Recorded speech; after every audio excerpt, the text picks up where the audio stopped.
Taurus, it's Marley from the Energy Boutique, bringing you your November energy forecast. So coming into November, we have a lot of things going on. We are still very much in eclipse season that is definitely focused on you, seeing as we are having our eclipses on the Taurus and Scorpio axis. This is a spiritual life lesson that began for us back in November of 2021. We are also smack dab in Scorpio season, which is your polar opposite season.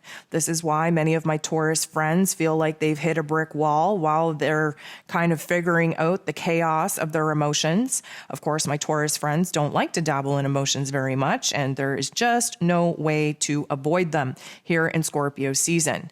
This particular energy is very high up on the realm of needing to see what needs to end, what needs to die in order for new elements, new topics, new themes to actually have the space to be reborn. It doesn't feel good. It feels crazy, it feels chaotic, and typically speaking, we will not even know what this means for us until the eclipse door closes mid-November. And again, may I remind you, it takes approximately 6 months in order for us to see the full manifestation of a lot of the triggers, a lot of the activations that get set off under these eclipse energies. So coming into November, I am going to ask that you listen to November's energy forecast, where I can go into a little bit more depth, a little bit more detail on all the different Astro events coming at us throughout this month. But we are dealing with the number 11, the 11th month, when we look at the modern day calendar, which just happens to be a master builder, master manifester number. If we look at the old traditional calendar, it is the 9th month, which means that the 9th month is bringing something to an end, bringing something to a completion point where we're reflective over our path, our journey, making peace with the ups and downs and everything in between before we set ourselves off on a brand new path, direction, and adventure. So we definitely see the overlap of topics and themes with those two different perspectives of the calendar. And of course, coming into November, we are still very much in this wild card energy where we have to expect the unexpected because of eclipse season. So we had the new moon partial solar eclipse in Scorpio on October 25th that would have illuminated your 7th house of partnerships, relationships, and how it is that you're sharing yourself in the world with other people. Now, coming into November, on November 8th, we have the full moon total lunar eclipse taking place in Taurus, your sign, at 16 degrees. This is illuminating your 1st house of self. This is where the spiritual life lessons have been since November of 2021, where they will continue to take us into 2023. And this particular full moon eclipse is going to illuminate for you how much you've changed. Is it a bad thing? Is it a good thing? I would say it's a good thing because many of my Taurus friends have undergone some serious transformations in their life since the fall of 2021 that has essentially pushed them outside of their comfort zones and really opened them up to what it's like in life to go with the flow, to be spontaneous, to not be so fixated and stuck in a rut. I think that the full moon eclipse in Taurus at the 16th degree being in a true alignment with the true node is a pivotal crossroads point for my Taurus friends and also my Scorpio friends. But we're talking about Taurus here.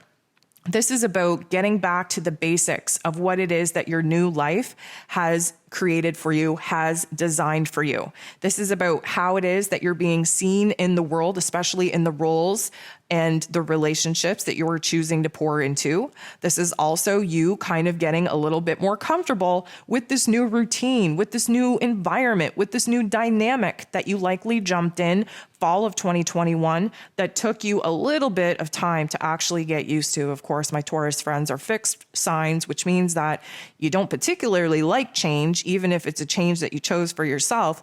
And it does take you quite some time to actually feel comfortable with the changes and the transformations that you've made. So On the 16th, we have Venus, your ruler, moving out of Scorpio energy. Again, your polar opposite sign. This is going to feel very freeing for you.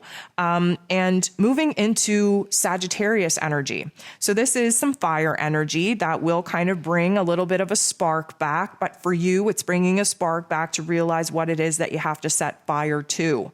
It's taking place in your 8th house. And the 8th house is about death, rebirth, resurrection, and transformation. That 8th house is where Scorpio energy naturally rules over. And this is about essentially seeing the parts of you that have died, that have been put to a certain death, that had to end, that had to have the door closed on that part of you in order for this new version of yourself to actually emerge. Now, Venus being in Sagittarius energy is a much lighter vibration and frequency. We are optimistic, we are confident, we're a little bit all over the place because we're just so excited to kind of shed our skin, if you will, in that Scorpio energy and be free to visualize what it is we want to set our sights on next. What is our next goal? What is our next dream? What do we want to learn? What do we want to experience? This is very freeing. And because Venus, your ruler, is still very focused on worth and value, on relationships and money matters, we really are trying to re-examine all the changes and transformations that you've had to go through over this past year, see where you're currently sitting, and then get very comfortable with those topics and themes, giving yourself a home base to operate off of in order for you to kind of push yourself outside of your comfort zone even further. This new environment, this new version of self, this new way of feeling, this new way of operating is now your comfort zone, which means that you can push yourself out just a little bit further. And a lot of this is realizing the death and the ending, the closure to some very, very fixed beliefs that you have had over God knows how long, that you're just realizing has changed in an instance with all the changes and transformations that have kind of been bestowed upon you throughout this past year.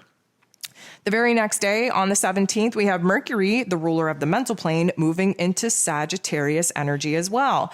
Let me just tell you, we have all of these planets, the personal planets, moving into Sagittarius energy. And this is going to be a major topic and theme for you in the 8th house of what has ended, what has died, what has kind of come full circle and needs to be let go of, needs to be kind of released in order for you to stand in the present moment and really redefine where it is that you want to go from here. So Mercury being in Sag, we're thinking big. We're thinking about what it is we want to do next. We're thinking and speaking on some big thoughts, some big ideas that we haven't been comfortable in speaking about. When Mercury was in Scorpio energy, we were all about using our intuition to kind of dissect our unconscious self, our shadow self, to see where it is that maybe we've been blocking ourselves from wanting to pursue a new path of passion and desire.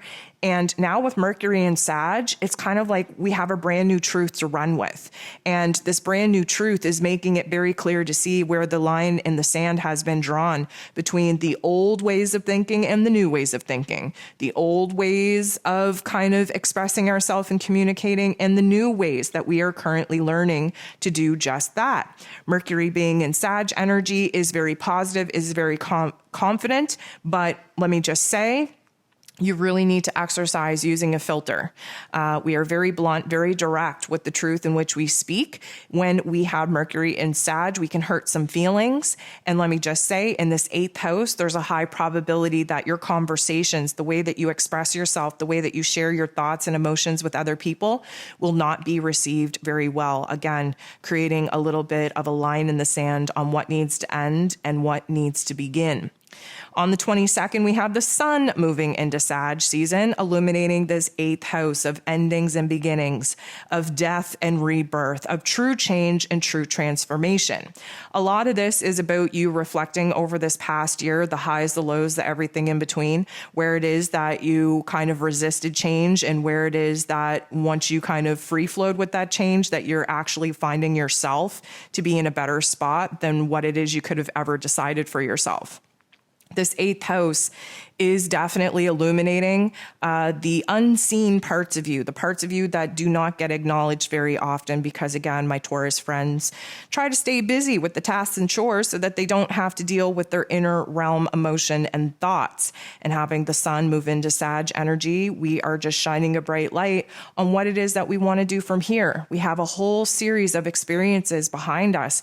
We kind of feel unfulfilled and maybe a little bit discontent with our current circumstances, which means that my Taurus friends really have to take the time to sit down and figure out what it is they want to experience, what it is that they want to learn, what it is that they want to jump into next. On the 23rd, we have the new moon taking place in Sagittarius energy, also in this 8th house. This is taking place at 1 degree, which means that we are setting ourselves up for the next 2.5 year cycle on what it is that we want to learn, what it is we want to pursue, what it is that our new truth, our new passions, our new desires are really kind of igniting within us. In the 8th house, again, we're looking at death, we're looking at rebirth, we're looking at resurrecting and renewing ourselves, our spirit, in order to make a true transformation of ourselves and of our realms. And again, because this is the 8th house, there's a lot more reflection on seeing where the change kind of was forced upon you and how it is that you rose to those particular challenges and occasions and what that is actually meant for you, busting out of your comfort zone, out of the rut, and really showing you a new, different version of yourself. On the same day, on the 23rd, we have Jupiter, who rules over the new moon in Sag, the sun in Sag, the Sag energy, the Sag season, going direct in Pisces energy. So we did have Jupiter retrograde back into Pisces energy at the end of October. And this is a time for us to kind of reflect, to review, to re-edit, to reconnect with our higher selves, with our soul selves, to renew our spirit, to renew our faith, and really kind of redefine what it is that we want to do from here.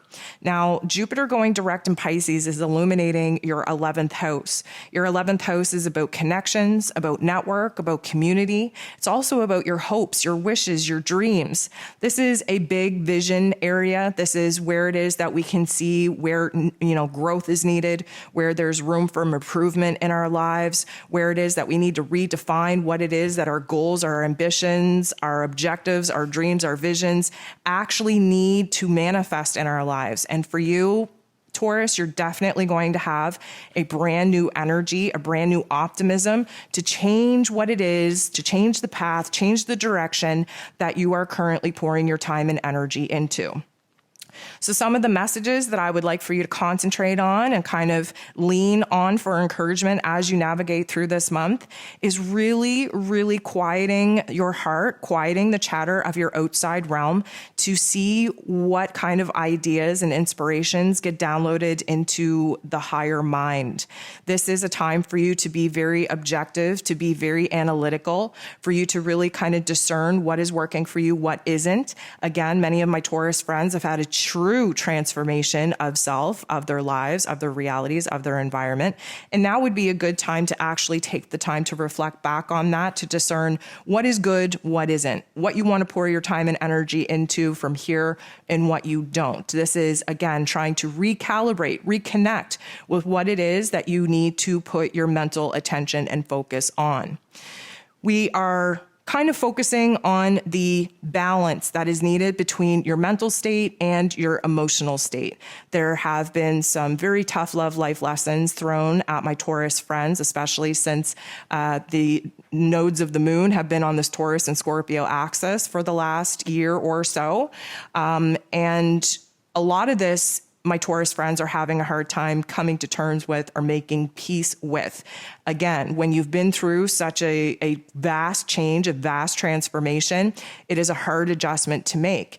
And right now, I feel like most of my Tauran friends are finding themselves in a comfortable place where they are needing a little bit of safety, security, and balance once again to realize that this is their new normal, their new environment, their new grounding point. It's important that you give yourself time to realign and recalibrate in your inner realm, especially where your thoughts are concerned, reflecting back over the past and a little bit, providing a little bit of closure to some of the memories, some of the funk that you constantly are reliving in your head, so that you can be more present in the here and now and really enjoy the experience of being in the here and now. Because the last message that they're bringing forth is that, emotionally speaking, you're a little bit bored, you're a little bit discontent. A lot of that is because we are in eclipse season. We do not know what our path, what our direction is about to look like. And so your guides are asking you to sit down and contemplate your choices, contemplate your options, really, really take the time to figure out what is inspiring you, what is triggering a new excitement, a new passion, a new desire within you. You will not see a whole lot of change over this next year unless you sit down and actually define what it is that you want to see change. And I think that my Taurus friends, because of the year that you just went through and the changes and transformations you've just endured, are kind of content to just stay here in this present moment where everything is kind of going tickety-boo. But that is not where growth and improvement happen, my friends. You do have to kind of redesign a new plan, a new goal, a new vision, and a new dream. So Taurus, I hope that was helpful. I hope that you resonated with some of those messages and that you align with the energies that are about to create a beautiful opportunity for you to really cut the cord with a lot of the old versions of yourself, of your emotions, of your ideas, experiences, and memories in order to free up your focus, your love, your attention to actually be rooted in the here and now. Of course, I'm sending you nothing but love, and we'll talk to you soon.